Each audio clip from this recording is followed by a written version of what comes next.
What's the good word, Josh? Your boy DKB here. So I wanted to table the conversation around Dalvin Cook for a moment, although it's worth mentioning that Robert Saleh seemed to greenlight the idea where he hasn't in the past when these Ezekiel Elliott rumors came up to at least investigate what it may take to get Dalvin Cook on this roster, which simple math leads me to believe means that maybe Breece Hall won't necessarily be ready for week one, as a lot of the rumors and reports indicated he may.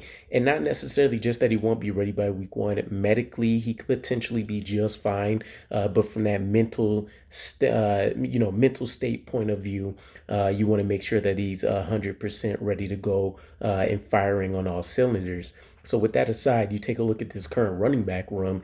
This year's fourth round pick, Israel Abanikanda, Michael Carter, who was our running back one at one point before Breece Hall got drafted, undrafted free agent from last year, Zonovan Bam Knight, and then this year's undrafted free agent, Travis Dye, who is a strong practice squad candidate. I don't think he should be a serious contender at this point, especially with the leg issue that he still needs to recover from to be a significant part of this rotation. And so you start questioning, especially if we choose not to pursue Dalvin Cook or he ends up going elsewhere with him being cut and being a free agent now, who would lead the way or at least help take part of that lion's share of rushing attempts until Breece Hall is coming back as the true workhorse for this roster? And there's a school of thought out there, and I think Zach Rosenblatt touched on this a little bit as well, that our fourth round draft pick, Israel Abanikanda, could potentially leapfrog Michael Carter and Donovan Bam Knight and lead the way for us. So what there's there's a lot that probably needs to happen before that, right? But there was a rumor out there that I seen that said that the New York Jets valued Izzy as a guy in the second to third round range, and then picking him in the fourth was just ridiculous value.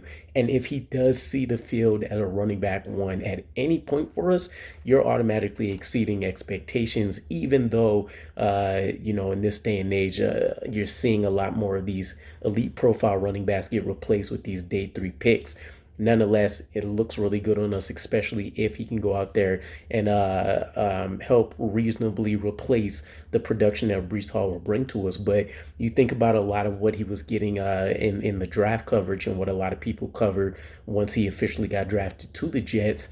A home run hitter. This is his whole staple. This is what his whole game film is really centered around, his ability at any point in time to put 2 feet in the ground and he's gone. So seeing that he could be a potential starter, at least in this West Coast scheme that we're running, this zone-based system, he's I won't say a perfect fit, but he's going to be as good of a plug-and-play option as you can go out there and pick in either the draft or free agency for this team. And I think you still wanted that speed element, which is why we didn't go with a guy like Chase Brown or a Sean Tucker, who I really liked within the same range as well. But he can make an immediate impact in year one if called upon for this team. So you're talking about him coming off a very explosive season, 1,431 yards, 20 touchdowns. He did this in just 11 games, which is absolutely ridiculous. But let alone that, from an athletic profile standpoint, he was one of the best athletes at his position. His RAS score was only beat by Chase Brown and Bijan Robinson this year. So from an explosion standpoint, he's going to be one of the better running backs in the league right away. And as mentioned, when you turn on the game film, this is something I used to joke about when I was training in like high school for football. If you give me 2 steps, I'm out of here. That very much so applies to Izzy at this point in time. And so this is why you feel comfortable with some of these concepts he's going to be running for us outside of the tackles and even inside. If there's a crease that's there enough for him, he can definitely take advantage of it. So ideally, in year one, if you assume he makes the rotation, his best role realistically would have been a change of pace back. That may not happen if he does actually have to take over for Breece Hall, and he can prove he's a better option right out of the gate than a Michael Carter and a Bam Knight. But still, again, the speed element, the home run ability, that's going to be something that automatically is going to change the dynamic of what the defense is going to try to do anyways, which puts you in a better position than maybe somebody that's going to be a little bit more consistent, like a Michael Carter, like a Bam Knight. So I'm all for it. With that said, there are some pros and cons to this, right? So when you want to think about, what is particularly going to translate from his game, and some of his strengths and weaknesses right out the gate, when you want to talk about the breakaway ability, we can't harp on this enough.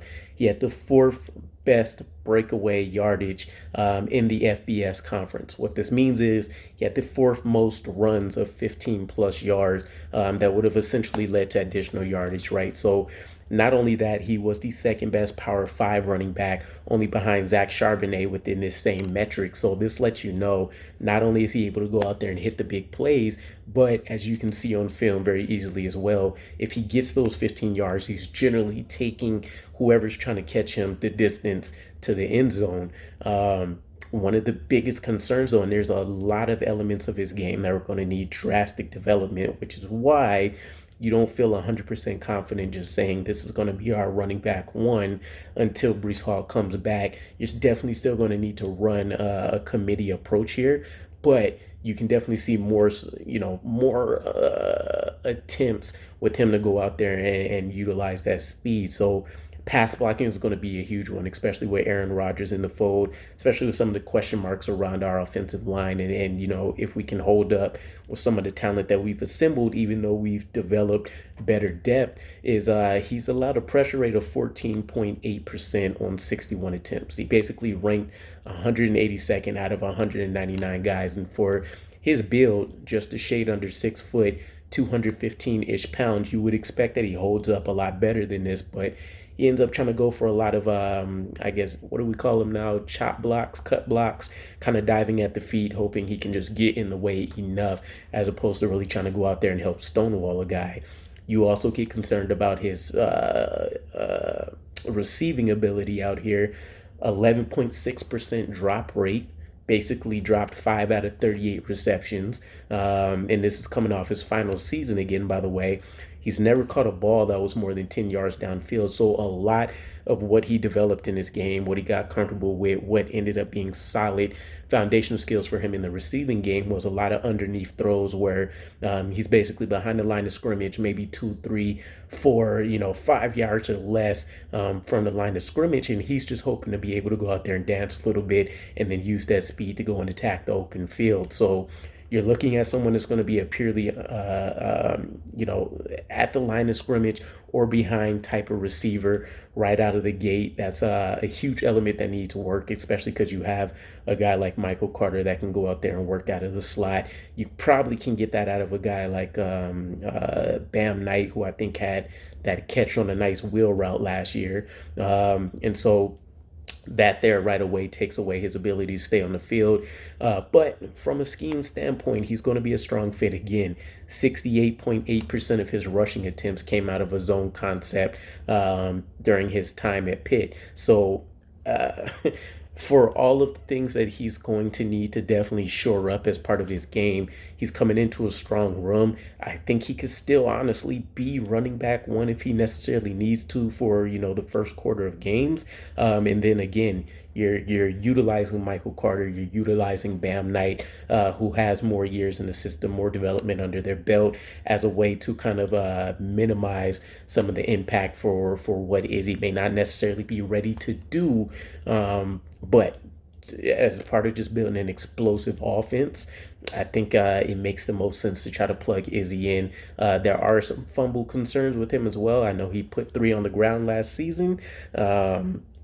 So I don't know. You take that as you will. But assuming he's not fumbling in the NFL for us right out the gate, he's my option for me. So let me know what you guys think. I know one of the big call outs is going to be that he had that huge game against Virginia Tech, 320 yards. I think it was 6 touchdowns. Even if you take that out, though, he's had an outstanding season. So I don't know. Who would you pick to lead the way in the running back room if we had to stick with our current rotation of running backs? Be curious to see what you guys think, and I'll catch you again. Peace.